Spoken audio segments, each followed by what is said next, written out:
Well, Senator Elizabeth Warren has become the first big-name Democrat to join the 2020 presidential race officially. Warren's announcement comes despite the widespread ridicule she received for releasing a video touting her virtually non-existent American Indian heritage. Now, the president likes to call my mom a liar. What do the facts say? The facts suggest that you absolutely have a Native American ancestor in your pedigree.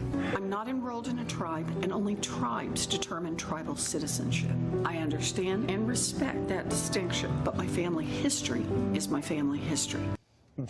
Really one of the great pieces of video ever. Up there with Dukakis in the tank. That was, of course, Elizabeth Warren bragging about having less than 1% American Indian heritage, enough to get a tenured position at Harvard, but not enough to pass the smell test. She'll need more than that to become president. Who exactly would be voting for her? Who's her constituency? Tammy Bruce is a radio host, president of Independent Women's Voice. She joins us tonight. Hey, Tammy, thanks very much for coming on. Who's she Thanks, speaking to in her announcement? Does she have a sight picture of who Elizabeth Warren voters might be? Well, she seems to be trying to channel Alexandria Ocasio-Cortez.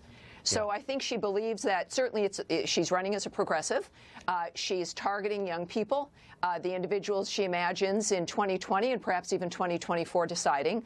But this is the problem with that. The video, the Instagram post of her drinking the beer, has been widely mocked because it clearly seems like a person trying very hard to not look like they're trying very hard, who's pretending to not be a faker.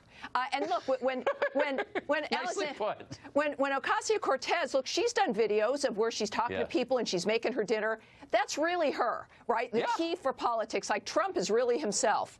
This is a new concept for politicians, and they think it's like a construct, but it's not. And Americans can tell when, and especially young people can tell when somebody's trying to fool them. But it was also very much like the Hillary, I've got hot sauce in my purse moment. Do you remember that? When she was when she was doing a radio show and thinking like that was the thing in which you can connect with African Americans in this country, obviously patronizing and insulting to many people. Her husband comes by and she thanks him for being there. Well, you know, it's his house and his kitchen too. So it was a very strange event, but it shows you that she really doesn't quite know how to appeal to people as an individual, as herself. But I would also assert, Tucker, that, all kidding aside, that I think she's actually running to split the Bernie Sanders vote. I think she knows she's not going to be the nominee, but what she is doing for someone is splitting that progressive vote that is on the left.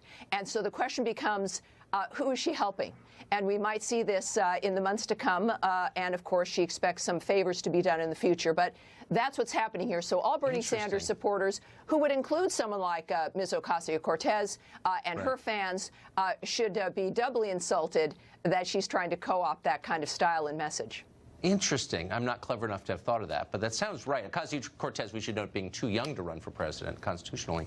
Who do you think it is that Elizabeth Warren might be helping secretly in this race? Well, look, you have to think about, of course, Bernie Sanders' appeal, very popular among millennials, the West Coast of the United States.